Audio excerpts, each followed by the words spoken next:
Welcome back to my channel Somnath Mousumi creation. তোমরা সবাই কেমন আছো? আশা করছি সবাই ভালো আছো, সুস্থ আছো। আমরাও ভালো আছি, সুস্থ আছি। তো আমার একটা নতুন ব্লগে সবাইকে স্বাগত জানাই। আমি এখন তো রান্নাঘরে চলে এসেছি, আর এর আগে আমি যা কাজ করেছি সেগুলো আর আজকে ভিডিওতে ক্যামেরা বন্দি করিনি। তো আমি সকালে আমাদের চা খাওয়াও হয়ে গেছে, আর আমার এই যে ভাত রান্নাটাও হয়ে গেছে। তো বরমশাই গেছে বাজারে, তো দেখা যাক বাজার থেকে কী নিয়ে আসে। তো আমি বলেছিলাম চিকেন নিয়ে আসতে, তো চিকেন তো নিয়ে আসবেই, তো তার সাথে কি নিয়ে আসে দেখা যাক। তো চলো আবার পরে আসছি।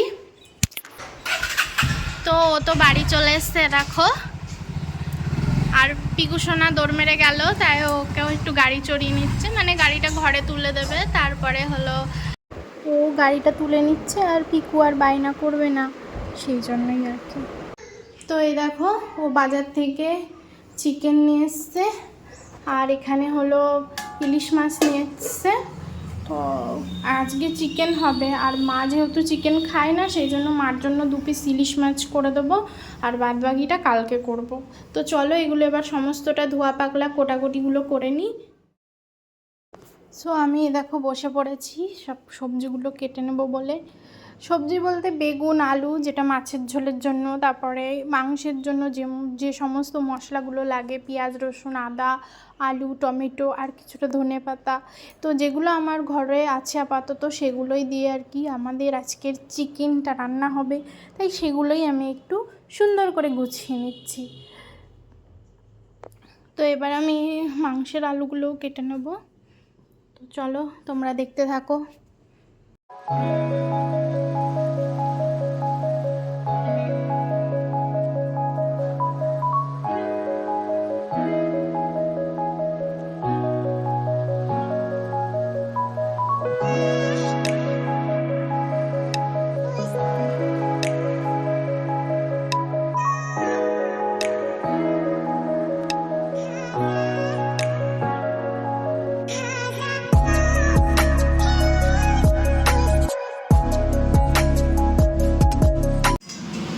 আমাদের দিকে আলু ভাজা কমপ্লিট হয়ে গেছে, আর এখানে আমি সবটা গুছিয়ে নিয়েছি, আর এখানে আমি মাংসটাও ধুয়ে নিয়ে চলে এসেছি।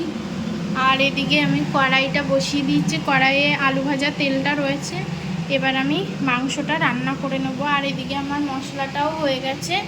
তো চলো রান্না বান্না কমপ্লিট করে নিই, তারপরে আবার আসছি।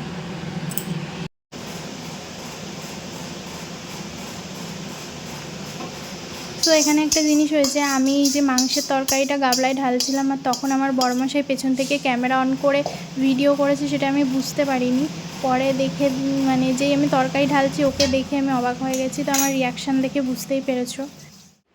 চলো বন্ধুরা তোমাদের দেখাই, আমার তো রান্না কমপ্লিট, আর আমি রান্নাঘর সমস্তটা পরিষ্কারও করে নিয়েছি, আর মা বাবার জন্য মাঠে ভাত নিয়ে গেল, আর আমার বড়মশাইও খাওয়া হয়ে গেছে। তো আজকে কি রান্না হয়েছে তোমাদের দেখাই, চলো। তো এখানে এই যে কালকে ডাল ছিল, তা সেটাকে আমি শুকিয়েছি, তো আমার এটা খুব ভালো লাগে খেতে। আর এখানে রয়েছে ভাত, আর এখানে রয়েছে ইলিশ মাছের বেগুন আলু দিয়ে পাতলা করে ঝোল করেছি। তো আজকে মাছটা একটু অন্যরকমভাবেই করেছি, একদম পাতলা করিনি। তার এই যে এখানে মাংস আছে, মুরগির মাংসর একদম লাল লাল ঝাল ঝাল ঝোল। তো চলো আজকে রান্না আমার এই। তো কার বাড়িতে কি রান্না হয়েছে অবশ্যই আমার এই ভিডিওটা যদি কেউ দেখে থাকো জানিও। আবার পরে আসছি। তো এখন আমি এই যে একটু ছাদে চলে এসেছি, এসে কিছু জামা কাপড় শুকিয়ে গেছে সেগুলো তুলে নিয়ে যাচ্ছি, আর এরপরে আমিও খেয়ে নেব। তো চলো আবার পরে আসছি। সো বন্ধুরা আমার তো ভাত খাওয়া কমপ্লিট হয়ে গেছে, আর আমি ছাদের থেকে এসে ভাত বেড়ে খাওয়া দাওয়া করে নিয়েছি, কিন্তু আর তোমাদের সাথে সেটা শেয়ার করা হয়নি, তো আমি খুবই দুঃখিত। তো আর দেখো আমার খাওয়া দাওয়া কমপ্লিট, তারপরে আর কি মনে পড়েছে যে আমি তো আজকে ক্যামেরা অন করতেই ভুলে গেছি। তো যাই হোক এখন আমি এই তো একটুখানি রেস্ট নেব। আর এই দেখো আমার এই কপালে এই ভুরুর এইগুলো ফুলে গেছে, কারণ কালকে আমি একটু ভুরুটা সেভ করেছিলাম পার্লার থেকে, একটু বাজারে গেছিলাম, তা আমার এখান দিয়ে একটু র্যাশ বেরিয়ে গেছে, তো প্রচণ্ড চুলকাচ্ছে। আমি টিপও পরতে পারছি না, মুখে কিছু মাখিও নি, কারণ এই র্যাশগুলো বেরিয়েছে আর হালকা ফোলা ভাব। ক্যামেরায় যাই না কতটা বোঝা যাচ্ছে, তো সেই জন্য এখন ভালো লাগছে না। সকাল থেকে যেহেতু একটা চোখের উপরে চুলকাচ্ছে, আর চুলকাতেও পারছি না, কারণ নোকেও একটা বিষ আছে, যদি চুলকাতে গেলে সেটা আর কি লেগে যায় হাতটা, তাহলে অসুবিধা আছে। তো কী করা যাবে, তো এখন কিছুই আর করব না, একটু রেস্ট নেব। আপাতত বাড়িতে এখন আর কেউ নেই, আমার হাজব্যান্ডও আর কি মাঠে গেছে, ও একটু বাবার সাথে হাতে হাতে কাজ করে দেবে, কারণ ও আজকে আর বেরোয়নি। আর প্রচণ্ড গরম পড়ছে, বিভৎস, বলে বোঝানো যাবে না। তো ঠিক আছে, চলো আবার পরে আসছি। সো বন্ধুরা, এখন বিকেলবেলা আর আমার ঘর ঝাড় দেওয়া হয়ে গেছে। এবার আমি আটাটা মেখে নিচ্ছি, এটা রাতে রুটি করব কটা, আর এরপরে উঠোনটা ঝাড় দিয়ে ফ্রেশ হয়ে নেব। সো বন্ধুরা, আমি তো ফ্রেশ হয়ে চলে এসেছি, এখন আমি একটু চা করে নেব, আর একটু পরেই সন্ধে লেগে যাবে। তো এরকম টাইমেই প্রায় চা খাওয়া হয় আমাদের, তাই এখন একটু চা করে নিচ্ছি। আর বৃষ্টির ওয়েদার, হালকা বাইরে বৃষ্টি পড়ছে, তা সেই জন্য আমি আর আমার হাজব্যান্ড একসাথে একটু চা খাবো আর সময় কাটাবো, সেই জন্য একটু চা করে নিচ্ছি। তো আমি চা নিয়ে ঘরে চলে এসেছি, এবার আমরা দুজন মিলে একটু খেয়েও নেব। তো চলো আবার পরে আসছি। তো আমি এখানেই দেখো রাত হয়ে গেছে আর রুটি করে নিচ্ছি, আর যেহেতু আজকে চিকেন রান্না করেছি, তো সেটা রুটি দিয়ে হয়ে যাবে।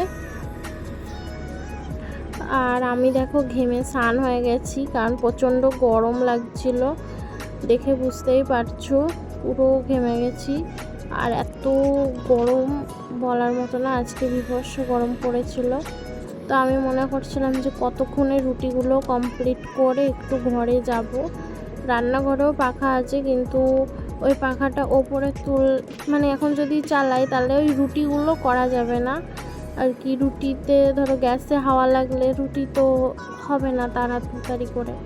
তারপরে দেখো আমরা খেতেও বসে পড়েছি, ও রুটি খেয়ে নিচ্ছে আর আমি কটা ভাত খেয়ে নিচ্ছি।